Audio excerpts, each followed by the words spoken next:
what exactly is data storytelling? What is that one problem statement that you would want to solve for using data science and AI?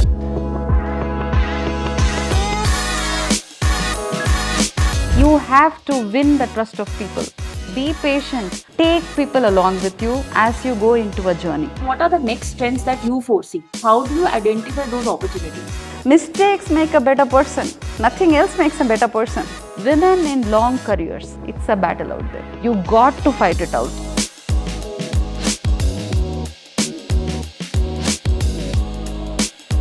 Innovation happens on the job, right? In data, innovation happens with data. Leadership, as it grows, it only gets tougher, right? There's no easy leadership. If I have to describe it in just one word, leadership has to be about selflessness. Hello everyone. Welcome back to DecodeStories, where we explore the past, discuss the present, and prepare for the future with leaders. In today's episode, we are thrilled to have the Chief Data Officer at Yubi, who is a standout leader in AI and data science. With her innovative work, including over 100 patents, she has not only transformed industries, but has also paved the way for women in tech. Recognized as one of India's leading AI influencers, please join me in welcoming Mathangi Sri Ramachandran, and let's get inspired by her journey. Thank you so much, Mathangi, for joining us today. How are you feeling? I'm feeling good. It's a Saturday and very pleasant to come over here. That's great. Glad.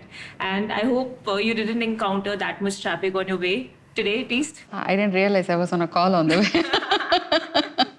That's nice. I think, women are multitaskers and you are definitely one of them. Yeah, possibly that gets me going also. That's great. Wonderful. So, Mathangi, you are a leader who comes with 20 years of experience, right?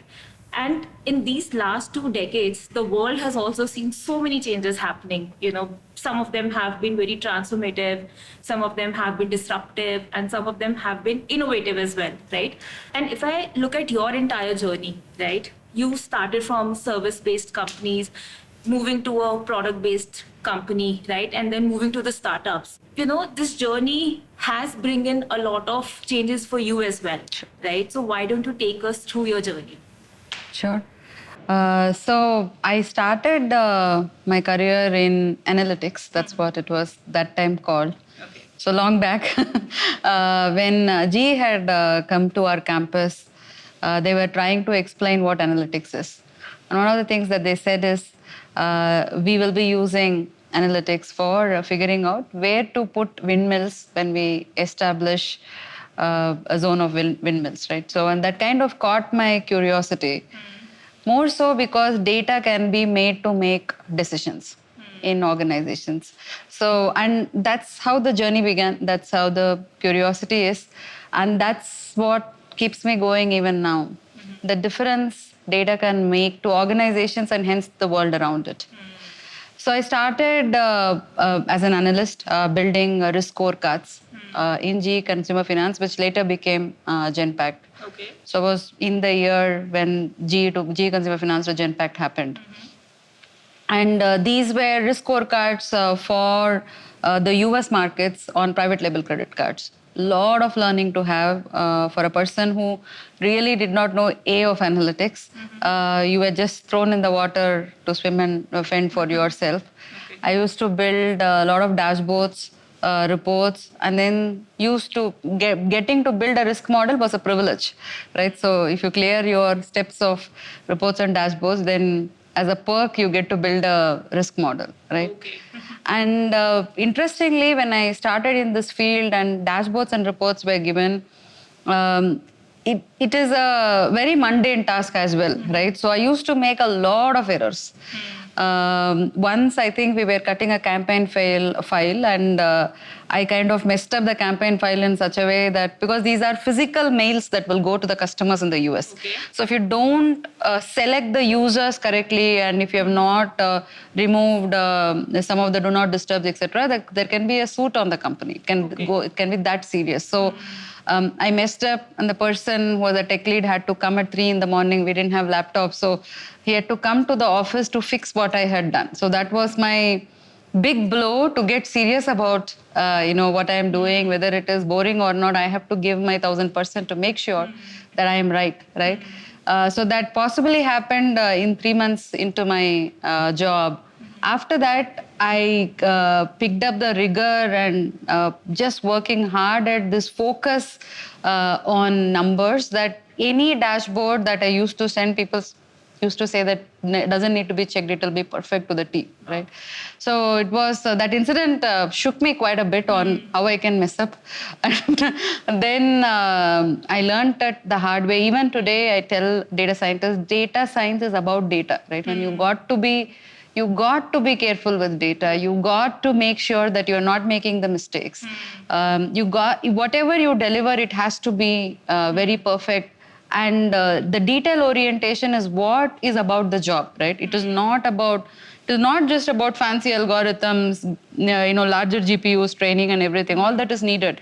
But at the crux of it, it is about how detailed you are. So that was my learning, and that's how my analytics journey started. Slowly I started building, and those days we used to build decision trees, which are again very controlled decision trees. So if the algorithm throws up a particular if-then else statement, let's say, right, you could override it and things like that, right? What exactly a decision tree is? Let's say you want to make a decision on whether you want to give a credit card to someone or not. What are some of the factors that could decide it, right? Okay. Now, mathematically, those factors have to be arrived at, right? Based on historical data, let's say if age is a factor, does age is correlated with somebody defaulting or not defaulting? What kind of age buckets have high default rate to low default rate? I'll go one step deeper in this. Let's say we are looking at a portfolio for default rate of 5%, right? If you pivot between, let's say, age to the dependent variable, which is the default rate, so let's say in the bracket of 18 to 25 years, the default rate is 7%. And in the bracket of 25 to 40 years, the default rate is 4%, right? And between 40 to 55 years, the default rate is 3%. And maybe 50 plus it is 8%, right? Then you kind of then know which buckets to pick up so that you can get the default route. So a decision tree automatically tells you the most powerful variable that has the maximum information and correlation with the dependent variable. Right? So it is a single decision tree we used to build. That became, once computer science became a norm, a single decision tree became an ensemble of decision trees, and then we have techniques like random forest, XGBoost, and things like that. So I started going back to where I started. We used to build for risk models these single decision trees based things, because they are very explainable. See, I was working for a very advanced market, which was US.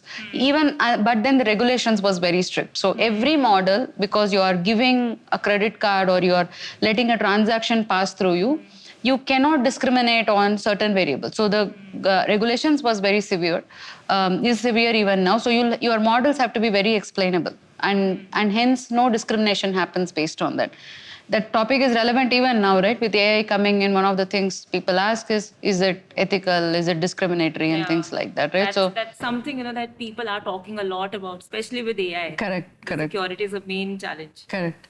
So that was my beginnings, and then from risk to marketing I moved. So one of the things that used to be in the peer group during that time was, so we are working in captives. We want to work into a bank, and how so that we know how things get used of what we build, right? So I got that opportunity. I had a stint in Emirates Bank. That was the year Emirates Bank and NBD, National Bank of Dubai, merged. So I had a very good exposure there, I would say, on the the liability side of the bank, which is getting deposits and everything. So I was working on the priority banking sector, working on things like with relationship managers, how do you optimize their work and everything. But again, these are very simple analytics, not sophisticated things. Then I got an opportunity to join 247.ai, which is the first product company, tech product company that I gotten into. And the problem statement was simply this, that there's a lot of text data around, and how do we make sense out of it? Okay. So I I do owe a large part of my career to this organization. I spent 7 years here, and all my patents are predominantly coming from the problem statements in 24/7.ai. That was my first foray into language processing, into what is called computer science, and a lot of on-the-job thing. Company was very focused into innovations and everything. I was part of a team called as Innovation Labs, which is where all the tech work used to happen. So we had a lot of experimentation. We were breaking grounds in several spaces, in several times, be it mining weblogs on the go when the customer is on the e-commerce website, and then providing interventions. Or let's say there is huge call center data and you want to figure out which agent did well and which agent did not do well. Or we also, 2013-14, we were already talking about natural language conversational engines, which is you can actually talk to a bot in the way you want to talk it, and then it will process what you want. So this was, I'm talking 10 years back. We were doing very large deals on natural language conversational engines. I was very fortunate to be part of these initiatives. And those kind of gave rise to a bunch of patents. And I also realized the importance of why innovation is important. And innovation is not something that you do on the side or when you have time. Innovation happens on the job, right? Innovation happens when you are presented with unique problem. Innovation can happen only when you work with the problem owners, those people who have the problem. And then you work along with them. That's when innovation happens. In data, innovation happens with data, right? Innovation does not happen because, hey, I have this LLM model and I want to build something out of it. No, it does not happen like that. It happens because you have a problem. That's the inspiration for the innovation, right? So, because we're talking about the inspirations and innovations, right? Can you give us some examples over here? Some of the maybe problem statements, or let's say, some innovations would have just simply happened on the job for you. So I'll talk about two things. One in the data area, one in the product area, driven by data. So both the patents I'll talk about. The first problem, so this also tied to a little bit of history to this of my story. When I took up the team on natural language processing and text mining, I was very new to the field. All I know was structured data, building models out of structured data. Again, I'm not trained, even in statistics, I'm not trained in computer science either. So whatever I have learned, I've learned on the job by doing things, right? So, but I do give my 1000% to whatever I do. And I was kind of, when there are challenges, I do feel privileged to get the challenges, and then grateful to be doing it, and hence give my 1000% to it. That's how I have learned. Possibly that's the only good thing I have, I feel, a lot of times. So when when this role opened up where I had to manage a text mining team, I actually walked up to my boss and said that I don't think I'm qualified enough for this. I don't know anything in unstructured data. I only know structured data. And these are freshers coming out of campuses like IIIT and everything. I don't think I have the wherewithal to manage them. I'm not technically qualified. But he said, you have a different practical angle to things, and that's what we want you to do, right? So that's how my journey in text mining began. I really did not know anything. Even now, possibly, I don't know anything, but I know at least to some extent to say that I don't know. That time I was totally blind. And but what I knew was one thing, that a problem to a data problem cannot have a solution outside of data, right? Okay. So whether it is text or whether it is structured data, I kind of always go back to the data and say, what does the data say about it, right?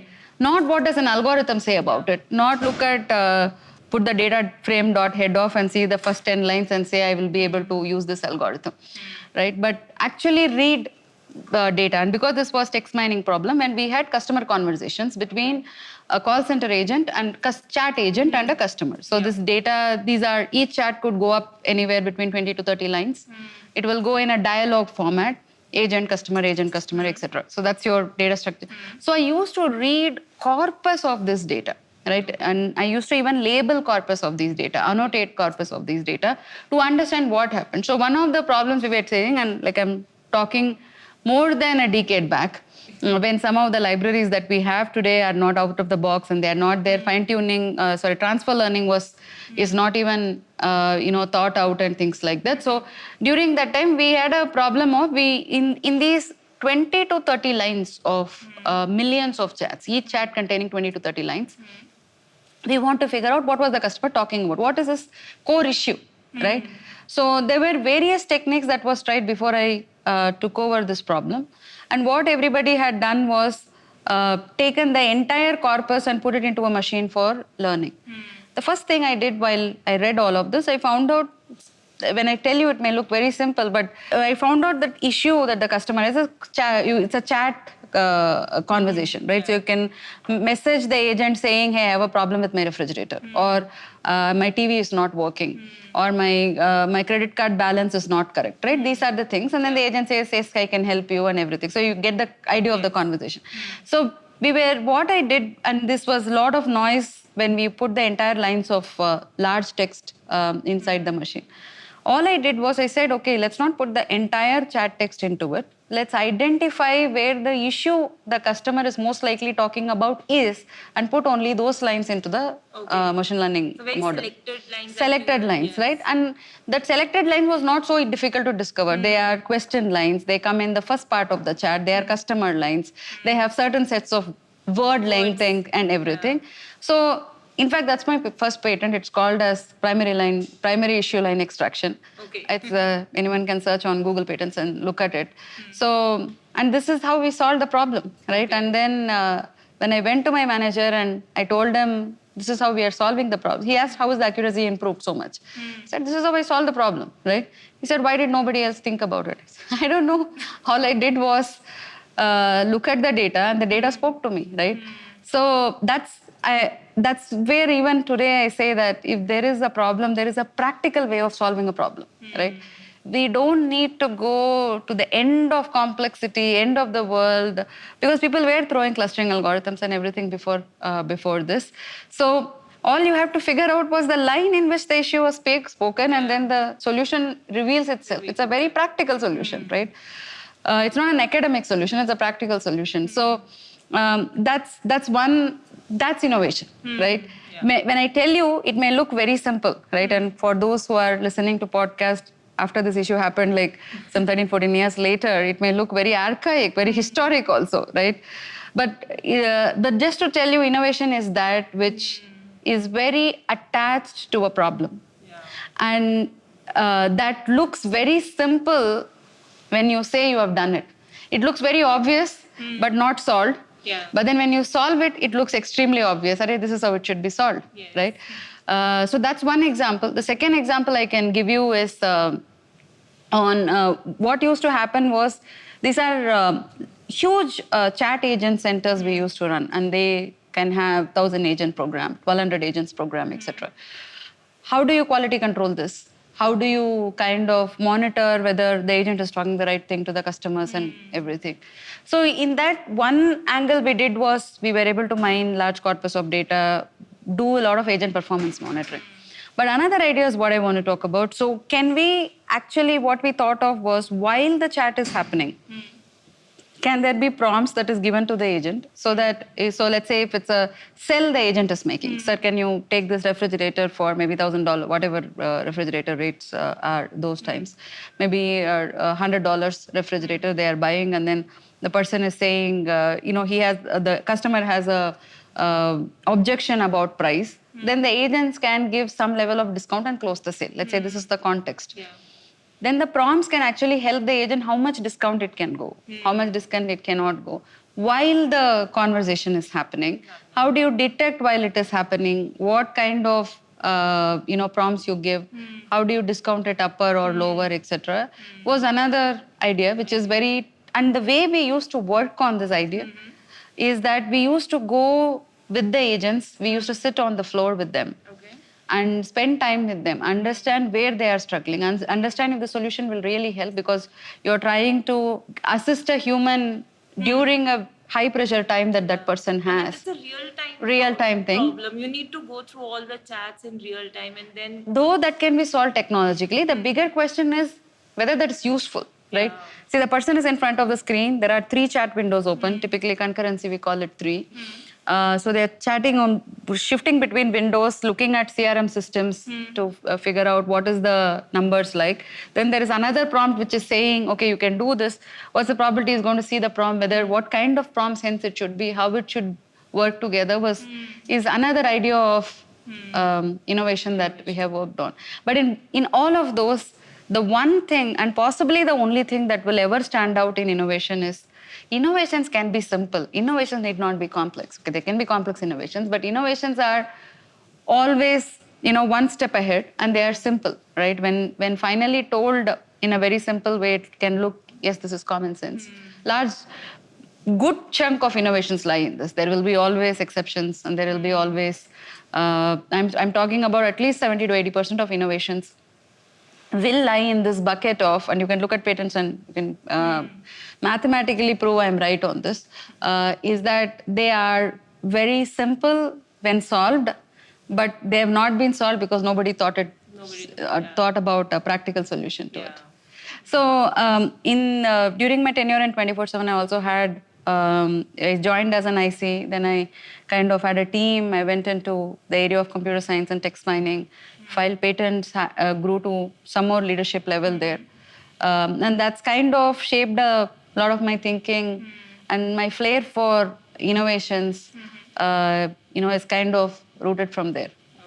And yeah, sorry.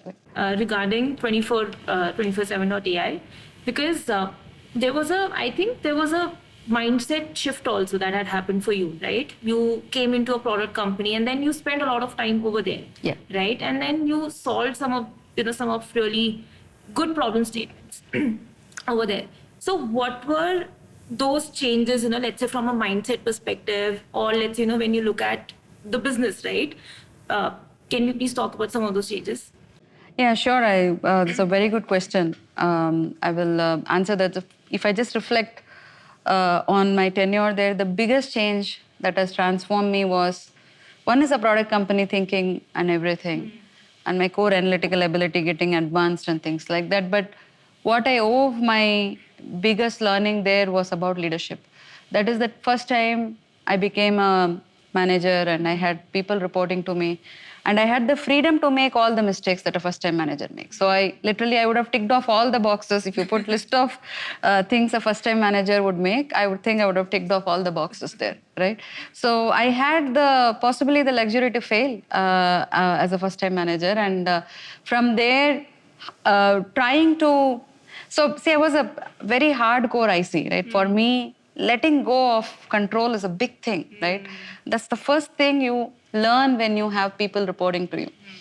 No more is in your control, right?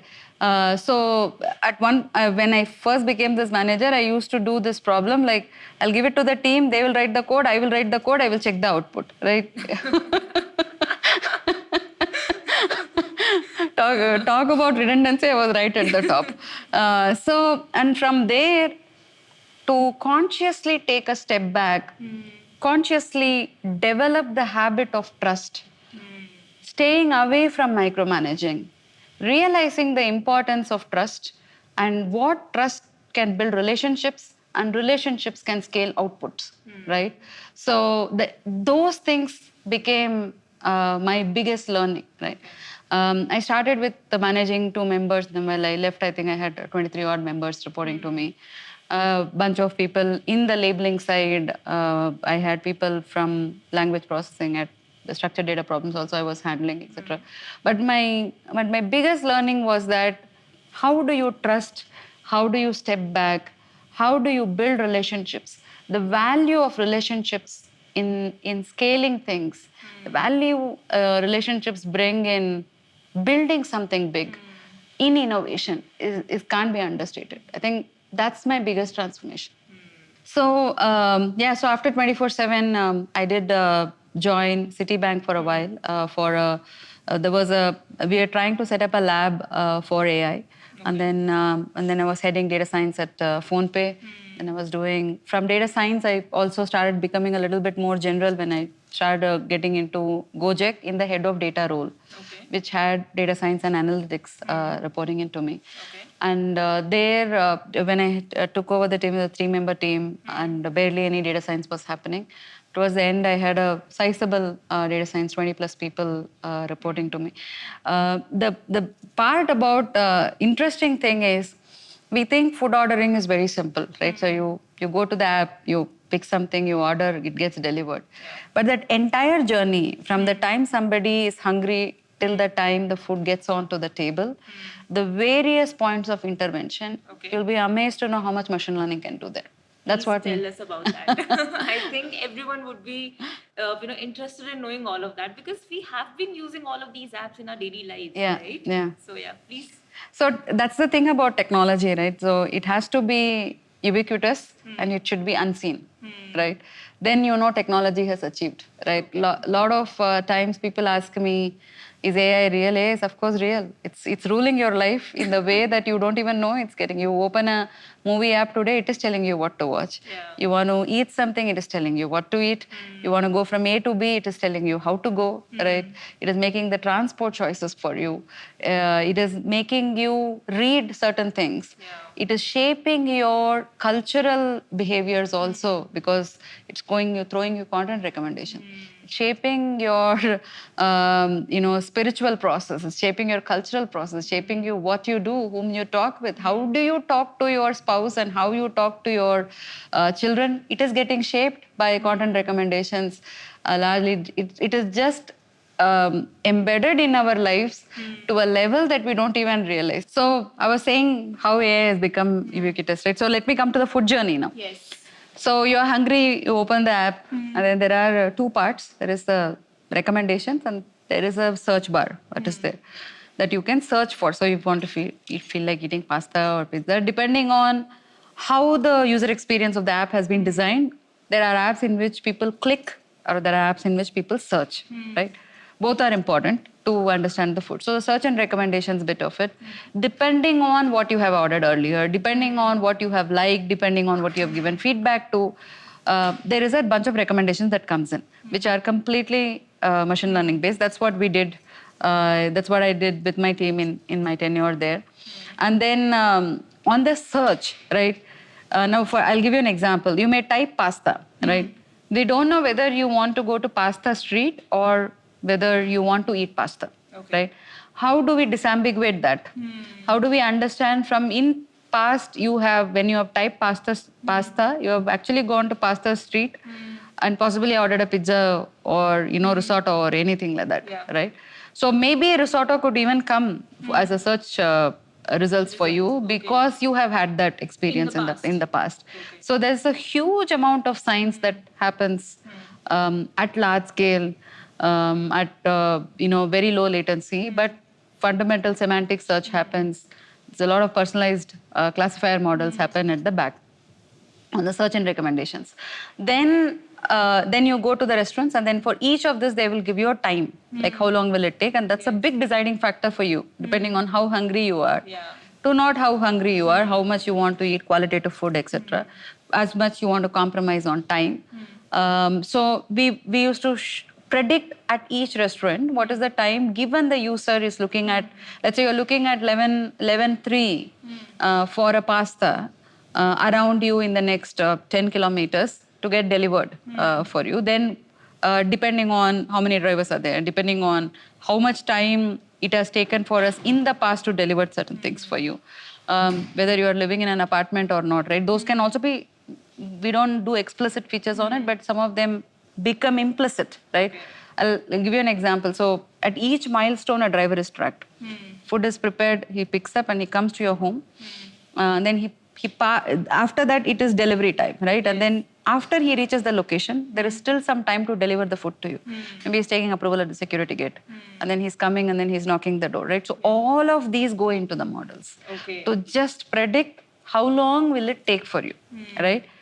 And the order is not only based on your personalized preferences, but also sometimes restaurants don't accept the order.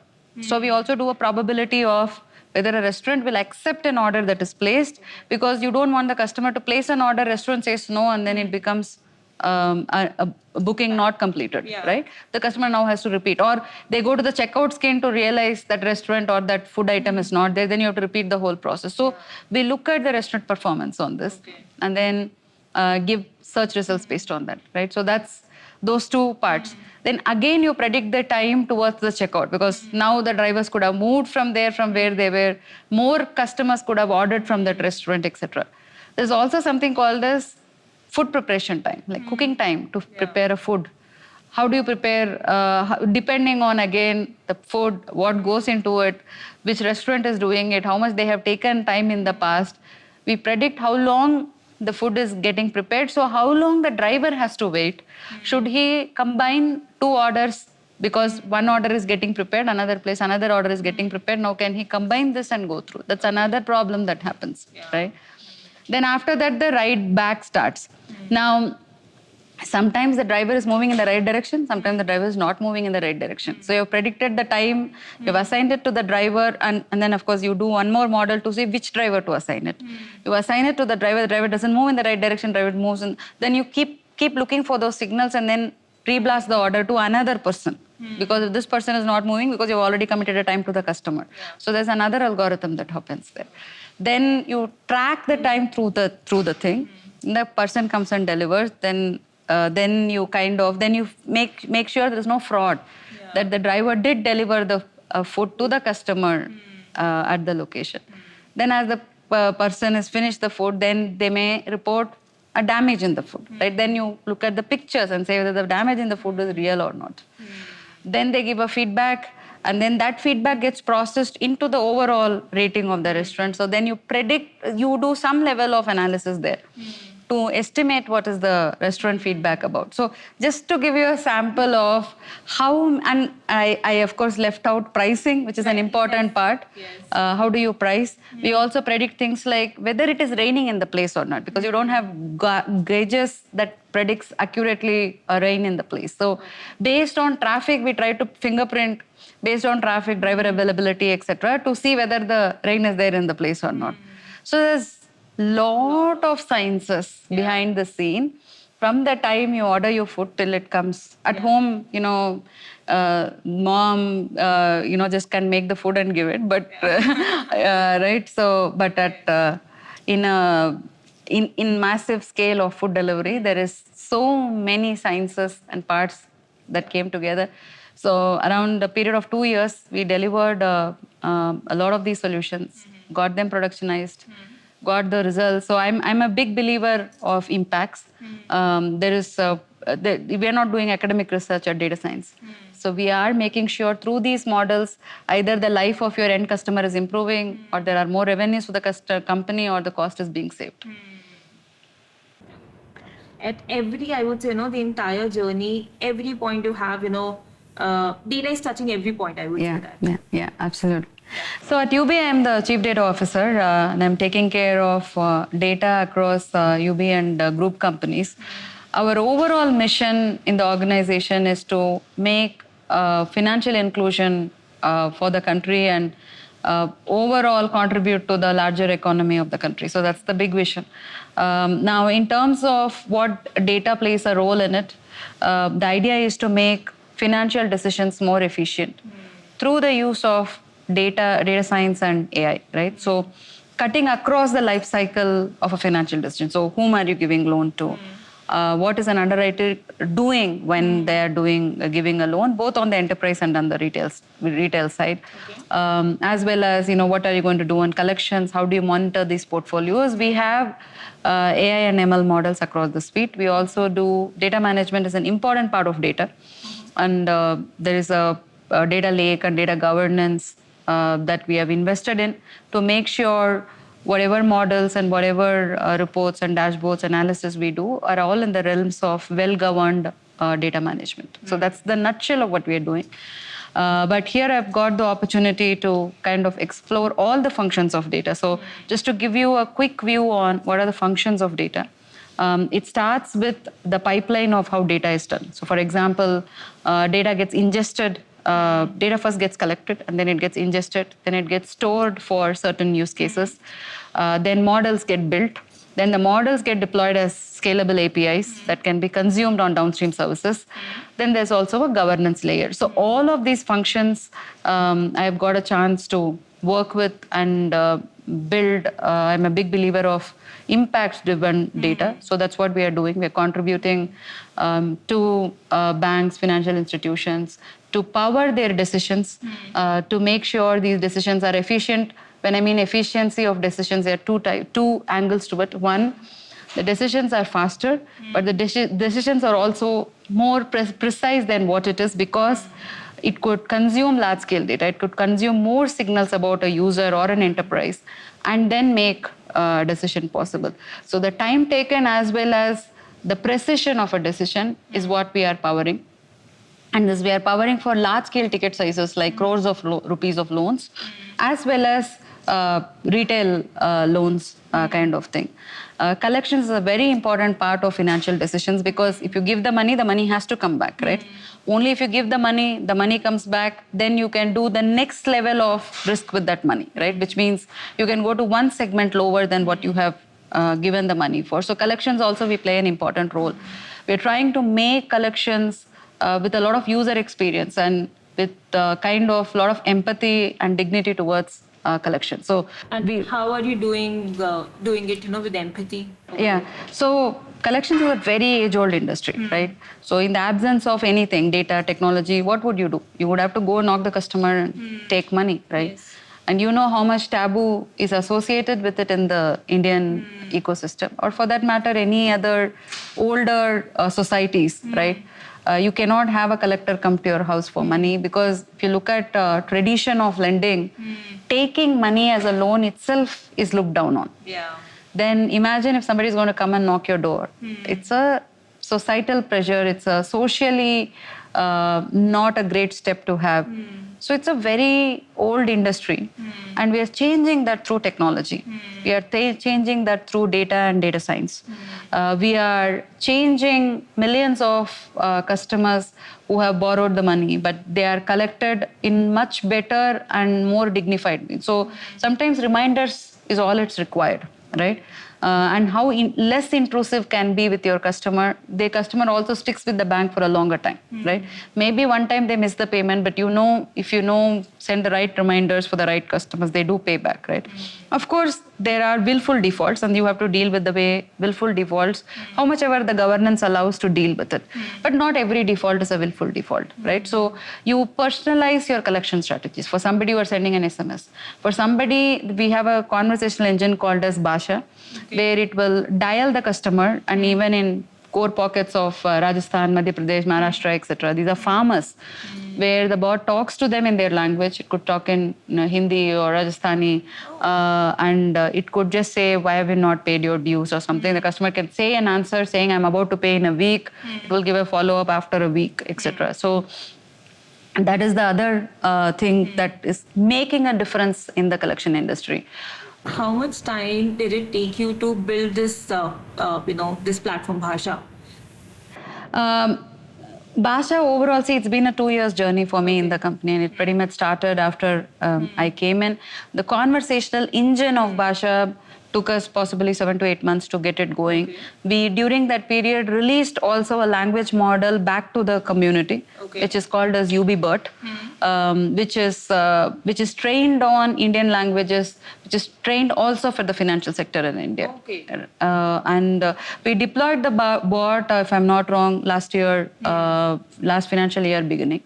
And, we have made optimizations and all of that to the workflow journey, but it is a living, breathing bot, if I can say that, which is kind of making a difference to the way the money is collected. I think this is very interesting, because looking at the AI right now, especially if everyone is using ChatGPT these days, right?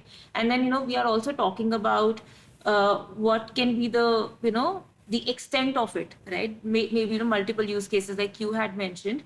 The bot itself can talk to these people in their regional languages. Correct. I think that's a interesting problem statement to solve. Correct. So there are various use cases that we are looking with generative AI.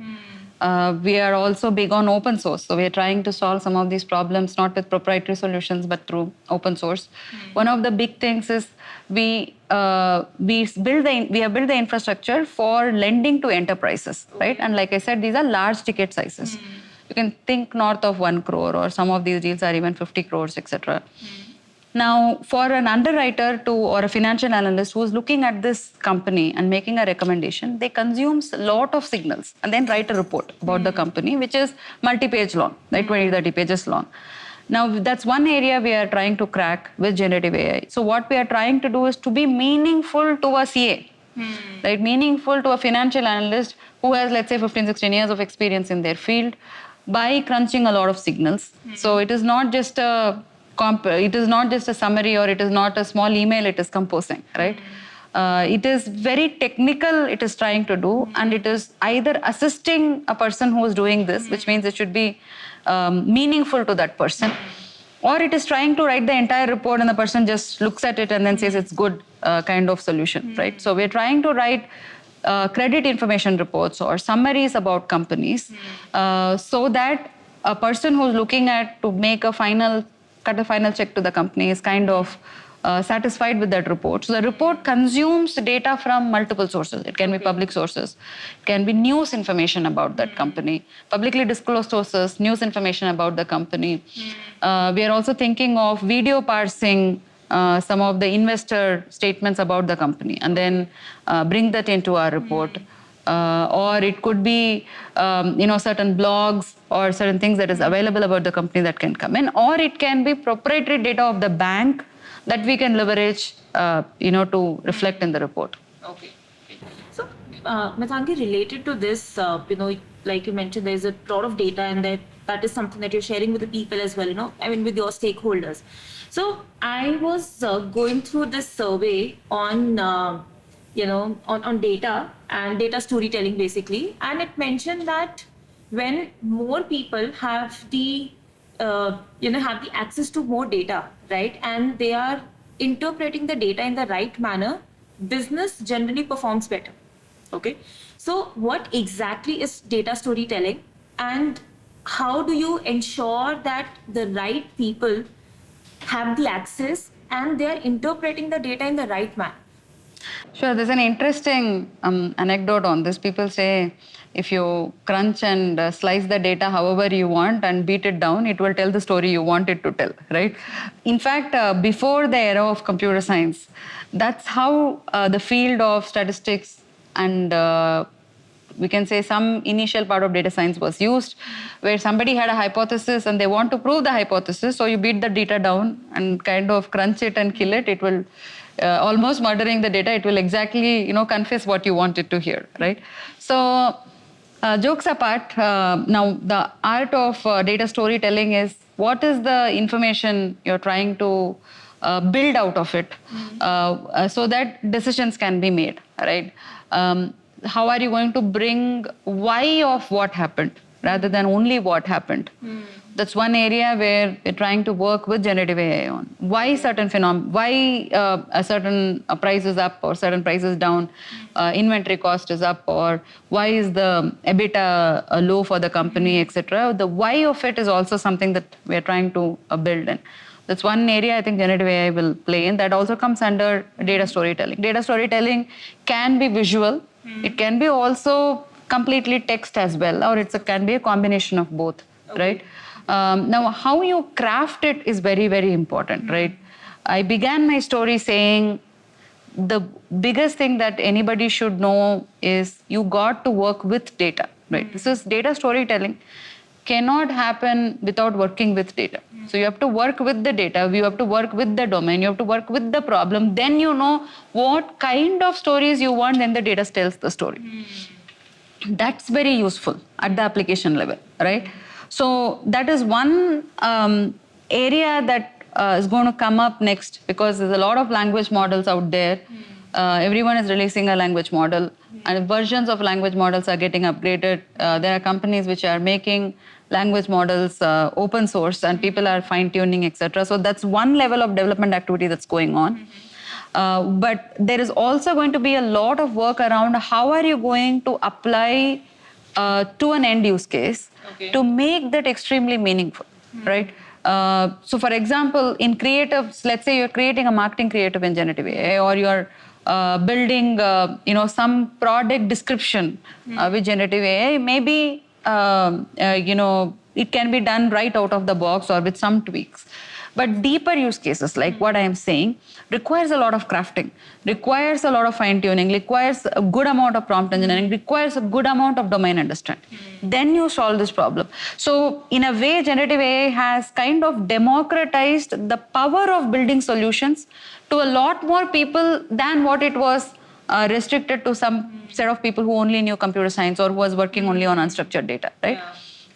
Now, if you're an analyst, you have a bent of mind for analytics, you're a bent of mind, you are good at structured data problems, you understand the business domain well, and you can do some level of programming and coding and you can pick it up. You could get into the field of vision, voice, and text and solve real problems much better than what you would have solved earlier, right? So it's kind of that way democratized LLMs into a lot of data scientists' hands, whereas earlier it was, or analysts' hands. Earlier it was restricted to computer scientists only, or people who have been trained in vision, or who are trained in text and voice. So that's what it has done. In extension to this, like you mentioned, there's a lot of data which is available out there, right? And everyone has an access also, right? So given there's a lot of academic research which is happening to gain more knowledge, right? But when it comes to the practical implementation, so how do you identify those opportunities? Yeah, so see, 40 to 50% of any data mid-manager level also, I would say, has to be spent understanding context. Okay. Understanding what are you solving. Then maybe 20 to 30% you are understanding the data, right? Then you are building the solution, right? Let us say you are a budding data scientist, you're getting into the field, maybe you are not scoping the business problem. You are playing a secondary role where there is somebody else in the system supporting you. Even then, easily 20 to 30% of your time should go in understanding the problem. Okay. And maybe a bulk of it, 30 to 40% of your time should go in kind of understanding data. Then your algorithm, then your application. So it is not like just because an LLM is out there, just because transfer learning techniques are out there, just because there are forward pass libraries that you can use, every problem can be solved, right? It is not, that's oversimplification of everything. Okay. What we are seeing in AI, what we are seeing the possibilities of AI is still only scratching the surface. We still have a lot to solve. We still have traditional decisions that is being made with lesser availability of data, more intuition-driven decision making. This wave of generative AI is going to challenge many of those, if only the right people can challenge it, right? So if today a data leader kind of thinks their work is only about, after the problem is well scoped for me, I'm coming in, we lose the plot. We cannot solve, we have a very good chance to convert decisions into more data-driven decisions. We'll lose this if data leaders are not willing to work with business and people who have context, work directly with the clients, understand their problem, and then solve for it. So I think it's a first principles approach also that you are taking over here, right? While Correct. solving a problem and going through the entire process of that as well. Exactly. So that's, without context, there is no solution. No solution at all. Yeah. Great. Algorithms can exist without context. But people in applications, people working in organizations, people responsible for building impacts to the organization, and that's why you're there in the company as a data leader, right? They cannot run away from context, right? You have seen the journey of, I would say, data science and AI, right? Especially in India, if I talk about, from last 20 years when you started working, what are the next trends that you foresee? What is going to happen next? Well, a lot of people have talked about it, right? India will become the AI capital of the world, or it's becoming the AI capital of the world. Huge amount of talent out there here. In fact, there is a revolution, I should say, in the academia. I interact with many colleges. Many of these colleges have AI as a course. Okay. And I even review some of these syllabi of the colleges, and they are very, very good, very contemporary syllabi out there. lot of materials available online. There are a lot of courses coming online, not traditional courses, but you can pick them off the shelf and get going. Libraries are there. The communities support open source, right? So it's going to be, and it's a force multiplier, right? What we have, and combined with this tech-driven population, I think we are set big on the AI stage, and we will be taking big bets. At one point, one of the DNA that was missing, people used to say, is we are not taking enough risks, but amount of startups that is mushrooming in the country. And LLMs has literally thrown a possibility that everybody can become an entrepreneur in generative AI. Everybody has to come. That is when the funnel kind of tapers, and then you get a good community of people who are building great startups in India, I think. And AI is at the center of it. I think we will, that's the trend, it's going to continue. It's going to become much, much more powerful in India. And I think people also need to take more bets, right? Yeah, And, they are taking. Maybe there is a small dip in the overall startup ecosystem at this point in time, but I think people are taking bets and they're using the LLM wave to ride more, and there is more startups than ever. So it's a wave that will just continue only upwards. Okay, great. And let's say, you have a choice, you have all the resources available to you. What is that one problem statement that you would want to solve for using data science and AI? See, I have this vision of, and we are building it. So we are building what I call as data products. What we are doing is we are building AI-centric, AI engine-driven products, Okay. and we are taking it to the banks for integrating into their core engines. Some of these solutions are through our Yubi's platform, and some of the solutions are directly plugged into the bank's platform. And these are a suite of solutions that can make a bank or a financial institution more AI-centric than what it is. It could become what the set of solutions we are building could become the AI operating system for the banks, right, or for the financial ecosystem in the country. That's what we are building, and I would like to definitely build that. I think generative AI, like I said, has thrown out a lot of possibilities, unimaginable possibilities. I've spoken a lot about financial institution, but one other thing that's going to pick up this wave big is healthcare. Okay. There's going to be a lot of possibilities that generative AI can unveil there.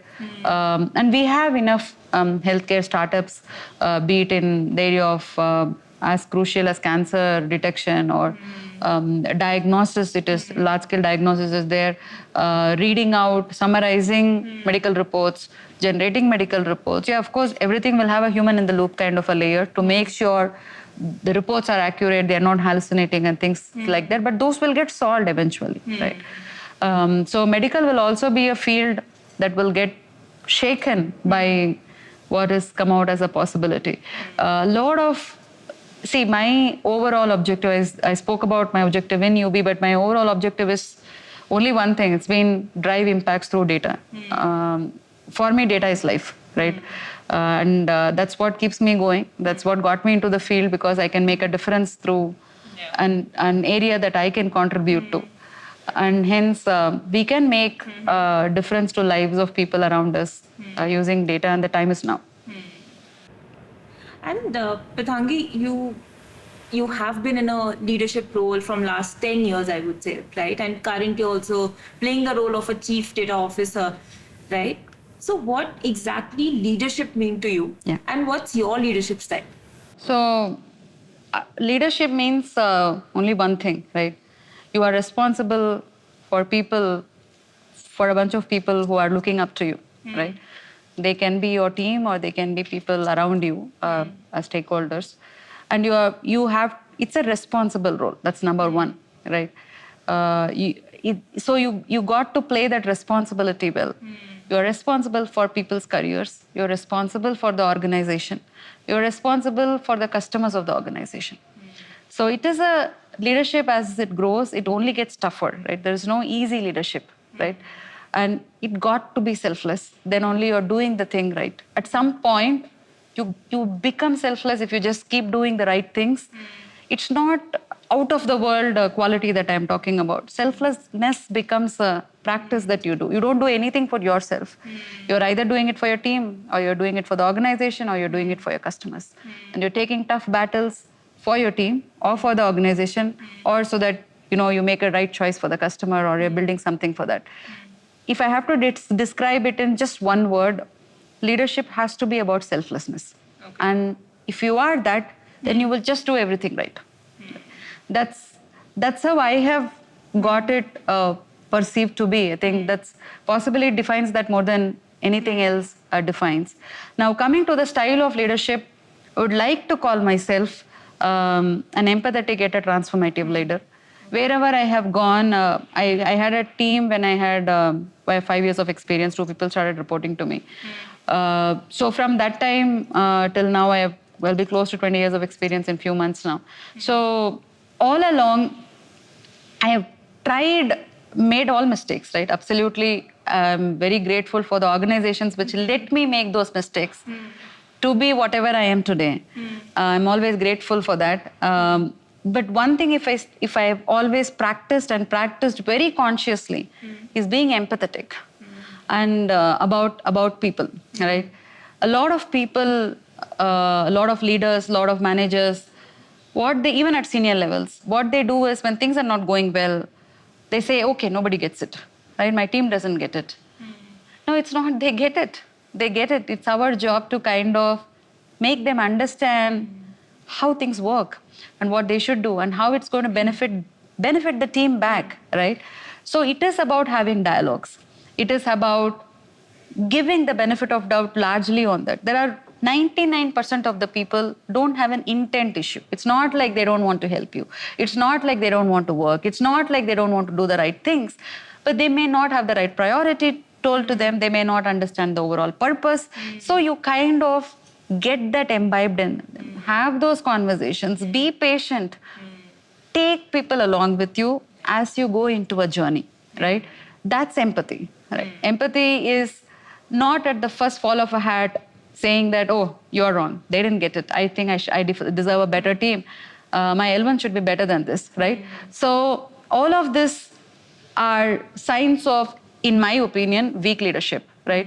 If finally you are given authority, you are paid a lot of money to make sure you don't use either, right? You have to win the trust of people. You have to work with them, for them. Then things will happen, right? A final lazy leader uses authority to get things done, right? The right leader works with people, uses dialogues to get things done, right? And that scales, and that's more sustainable than using authority. Authority will get you things done the first time around, maybe the 5th time around. But the 500th time around, it will never be there, right? So, and that's empathy for me. The second thing, as I said, is transformative. Wherever I have been, at least the last 4-5 organizations, if I can reflect, I have always changed the way things have happened, right? To give you an example from Yubi, so when I took over this team, it was a 15-member team, so the startup, my team is 100 plus today. It's not about just growing the team. It's about what we have done as impacts with this team. We have built data products. We have kind of made a lot of headway into AI for enterprises, right? For the banks and for the financial, it's a tough space to crack. We are also taking these products to the market. I am with the clients, trying to understand their problem and delivering things to them. It's a transformation because you don't see a lot of data leadership today who's talking about impacts front and center, right? Like you're talking right there to the customer saying, yes, I will take this up and I will build this, I will work with the clients. The fault lies with me, right? So I think a lot of data leaders should come out there. They have all the strength, they have all the right technical abilities. They understand problems well. It's about taking the big bets and going to the market and saying, we can make this happen, right? And that will transform the data space than what it has done. So wherever, I told you about the food journey, right? So when I started that, it was a small team where we are just scratching the surface to amount of use cases we built there. So is the case in Yubi. So empathy can be there and transformation can be there. If you just do transformation but no empathy, it becomes a disruptive leader. right? It's not sustainable. It will get results far more than an empathetic leader, far quicker than an empathetic leader, but less sustainable. But if you do this with empathy and also transform, then you are building a very sustainable change for the long run. Not only that, while you are building it, you're also building a bunch of people who look up to you and you say, hey, this is something I want to build. And even when you're not there, things can build the way it is. Like you're making things more scalable in building. I want to be that. I think I am that, but that's my opinion of myself. But I want to just get better at it. And at one point, empathy also becomes muscle memory.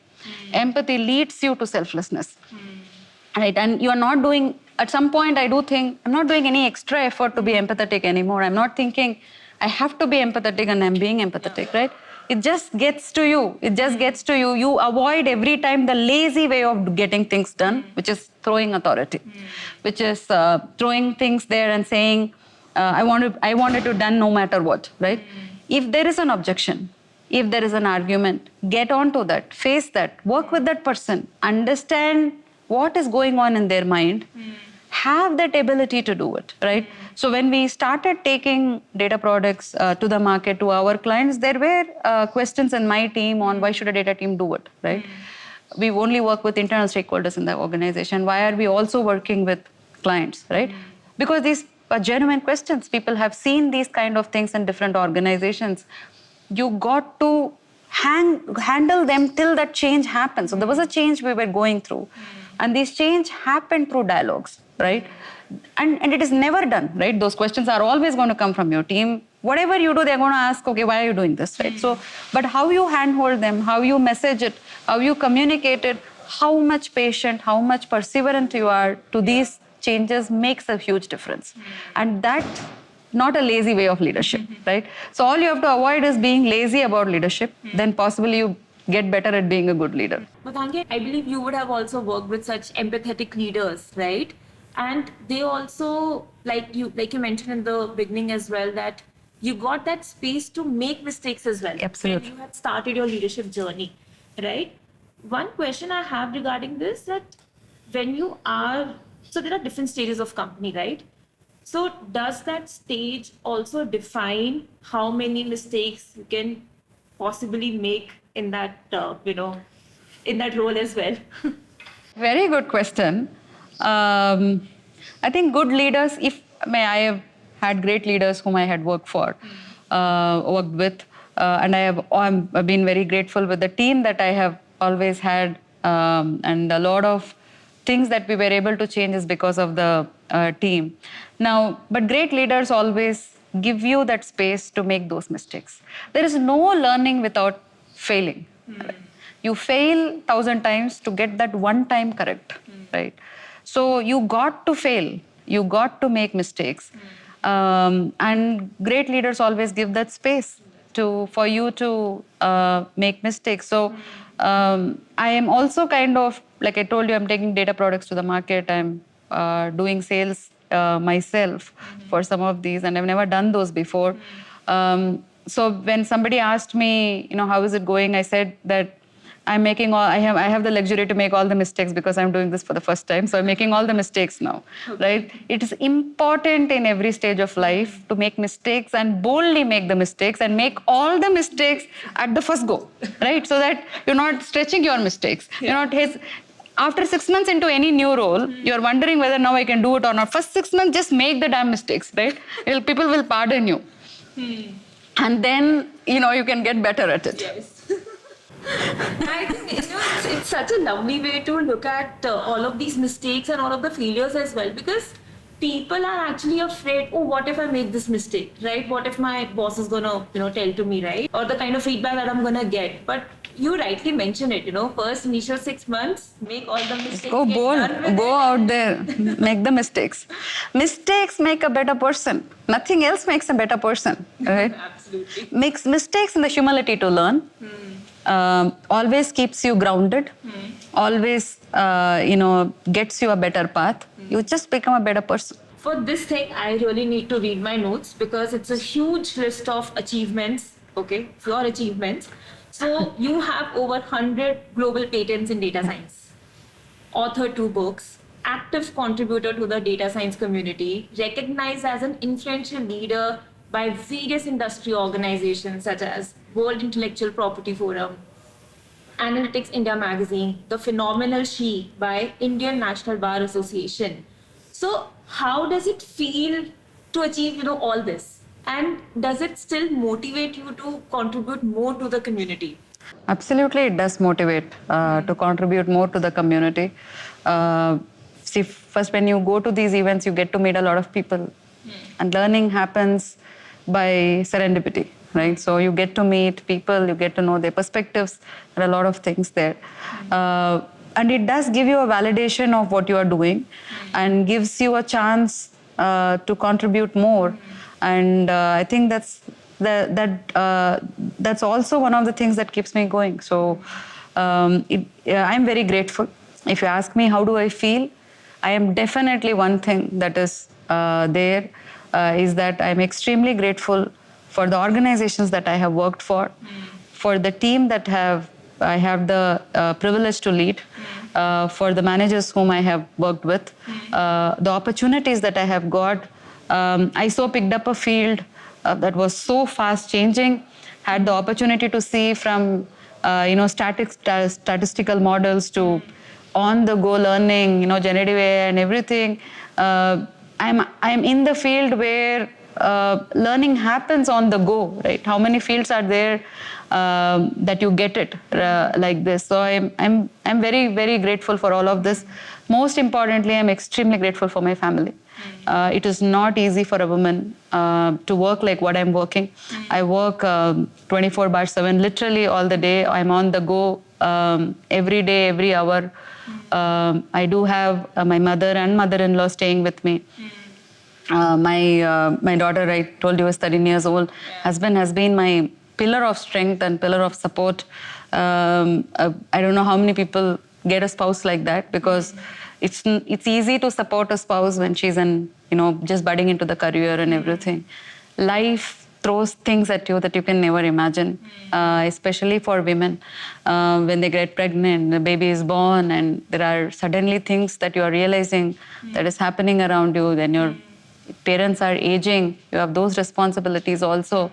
All through it, to maintain a very high velocity, high pressure career can happen only with family and the grace of God. Wow.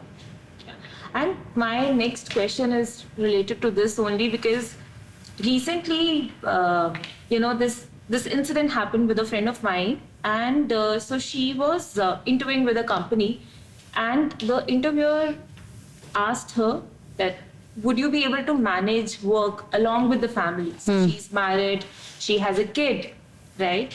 And sometimes, I still feel surprised that we are being asked these questions, till now as well, right? And you are a diversity leader yourself. So what's your take on this? Oh, it's unfortunate that she got asked this question. She should judge the company based on that, is what I would first say. There's biases, and one thing is the bias. Second thing is the audacity that you ask these questions, right? That's another level altogether. This needs to go. And this can go only by more women coming into the workforce. See, I kind of say this in many places. There is a headwind and a tailwind thing, right? For women, it is the headwind, right? And for men, it is the tailwind, right? So if a man sits in a house, just say for relaxing, taking a break for 6 months or something like that, people ask him constantly, why are you not in? Get to a work, right? But a woman who's in the career, taking the next level, gets asked, when will you stop, right? How long do you want to go? Isn't it enough? Are you greedy, right? So it's the world that looks at similar jobs in very different lenses. And there is always a constant force against men have their own problems, not to belittle any of that, but the unique problems that women have at every stage of life, right? You get into workforce, maybe people complete 22, 24 or something, they get into it, and then around that time people start seeing for marriages. then your husband's location is somewhere, your location is somewhere, then you have to change. If it is countries that you have to leave the job, go there, be there. So that's one drop point. Then secondly, you again pick up a career in a new country or a new place, etc., because you compromised it for the marriage. And then the childbirth happens, another drop point, right? You don't even know whether you're going to come back or not, because it's very important to support the child, right? Very important to have a support system. Not everyone is blessed with a support system, right? Where you can trust. Today the maternity leave is 6 months. Even 7-month-old baby, would you want to give it to someone? And then there's stories around maids taking care of babies, and there's so many stories around it.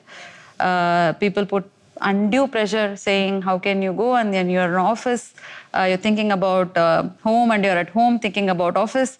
All this happens during that phase, right? Then, like I said, aging parents come in, husband is getting a better career move, husband is starting up, you don't know, right? And then you got to support that and take a few steps back to support that. This is normal life. I'm just trying to say this happens in any woman's life, and all of these forces can actually pull you back. Very practically can pull you back, right? And in none of this, it's about dominating this or anything. No, it can naturally happen. Yeah. Even with the best of intent that your spouse has, best of intent your in-laws have, there can be situations in life where you may have to take that step back, right? The other thing is you're also ingrained, kitchen should be women. You have to cook for your child, you have to cook for your parents or in-laws, however the case may be, and you should. These are taboos that you grow up with, right? Now you have to break that in your head. A lot of people cannot break that in their head. The mother-in-law is saying fine, the mother is saying fine, the husband is saying fine, the child is saying I can eat a cook's food, but the lady of the house does not want to give up, right? Yeah. She'll give up the job and not the kitchen. I'm saying a very practical stories out there, because the taboo is in your head. You are saying my husband will not eat somebody else's food cooked. You are worried, are you ethically going wrong, right? So it is women in career, especially long careers. I'm not even calling leadership. Women in long careers, right? It's a battle out there. You got to fight it out. You got to be there. It is your right to be there. Right? It is your right to be a mother. So is it your right to, continue something that you want to pursue. Don't give up for the societal pressures, right? And that's the only way you can break the biases that is there. More women coming in and being in these roles, changing dynamics out there will make the big difference. But it is against a huge headwind that you are up against. You're going to face this all along. People are going to pull you down, right? It's a gravitational force towards down. They're not going to push you up. They're going to pull you down all the time. Even the people with the best intent. And the point is, some random person says something like this interviewer, doesn't matter, right? If there are close circle of friends or close circle of family, and they are making even a slight remark, right, that she doesn't care about the child, or she doesn't spend enough time with the child, it hurts far more than some random person saying. So now those forces can also pull you down, and these are people who would have supported you, would have made sure you're 90% plus in your high school. These are people who would have just gunned for your IIT seat, right? And suddenly these people are turning and saying, why are you not taking care of the child? It hurts. It hurts. Right? But it's all okay. Get hurted, but get going is what I would say, because the picture is larger, career is larger. There is a lot of impact that you can make. You could also take care of the family. You're not trading off one for the other. That is in your head, right? You break the biases, you come out, you help many women like you. You build those stories so that people get inspired by you, and they take a leaf out of your book, and then they kind of get into this, right? So that's what I would say. It's possible. Only we have to break the biases. Nobody's going to break it for us. My next question was actually to ask you, what is that one piece of advice that you would want to give to all the aspiring women out there? But I think you have already... Fight would be my advice. Be ambitious. Don't be hesitant to be ambitious. It's never late. And you can do all that you want to do. Fight it out. There is nothing wrong in fighting. Yeah. And I think, you just mentioned get hurt but get going. Get hurt, no problem. Yeah. Be vulnerable, cry it out, break down in front of 10 people, no issues at all. Don't drop the ball. Just keep going, right? All of that is okay. What is not okay is you are not doing what you wanted to do, and there's going to be a regret at the end of the life. That's wrong, right? Everything else is fine. Every behavior is fine. So there are meetings in which women get emotional, right? And then you get touted as saying, you got personal, she gets emotional, she plays the victim card. Let them say, right? It is what you are. For all of that, don't step back, right? The femininity is what we need as diversity, not somebody with a gender. We need that feminine touch. We need that empathy. We need that people orientation. We need somebody who understands people, who understand the pulse. That should make a difference in corporate India, right? So don't be hesitant. Yeah, they're going to laugh at you. You are the minority. They're going to say all that they're going to say. It's okay, man. What's wrong, right?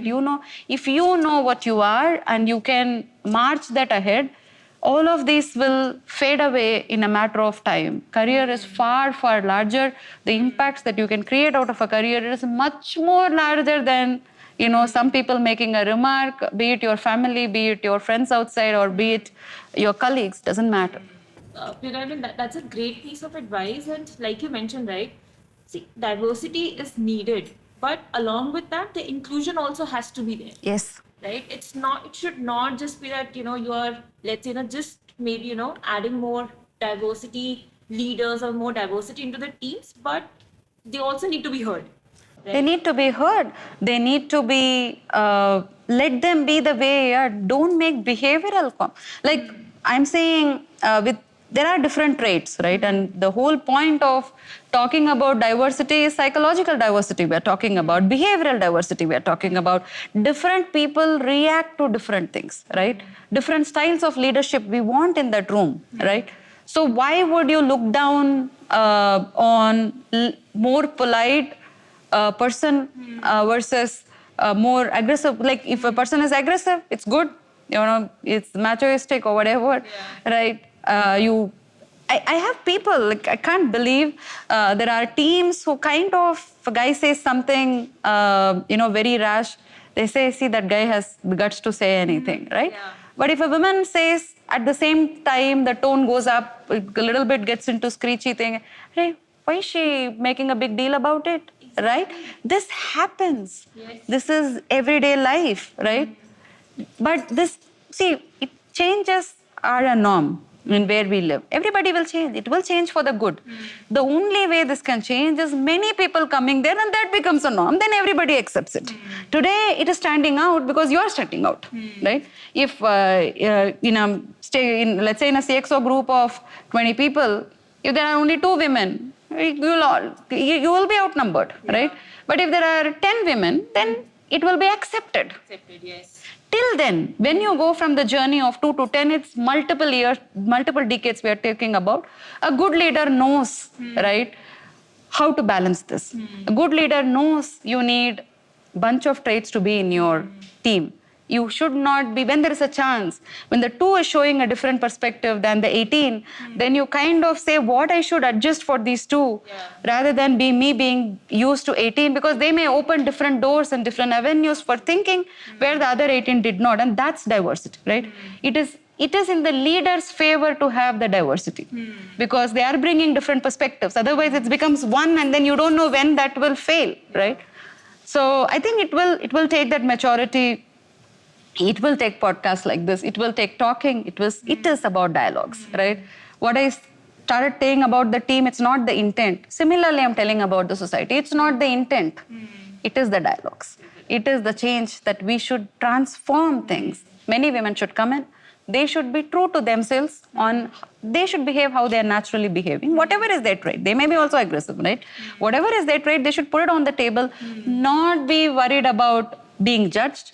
Not be worried about whether I'm a member of this group or not, right? Not have that societal pressure. Play yourself. You are there because of a reason, right? Don't be worried about here and there judgments. Right? Just be yourself and things will change. Absolutely. Mathangi, this brings to the end of our Sure, podcast, sure. but it was a wonderful discussion. I mean, the entire time, the kind of insights also that you have shared, and especially, we spoke about the challenges that, women have been facing, right? And they still face, right? I think, love the way you have put your thoughts out there, and thank you so much for being here. It was an absolute pleasure. Thanks a lot. Very, very interesting questions. Very powerful questions as well. Let me reflect a lot of things from my experience. Gave me a platform to be grateful to people. So I'm very thankful for that also. Excellent. I really loved the conversation. Yeah. As we wrap up our chat with Mathangi, we have explored her incredible journey in AI and data science and how she's leading the way for women in tech. Her story is a powerful reminder of what we can achieve with passion and perseverance. Share this with someone who may find it useful. I'm your host, Ruby. Thanks for tuning in. Till next time, keep exploring the past, discussing the present, and preparing for the future.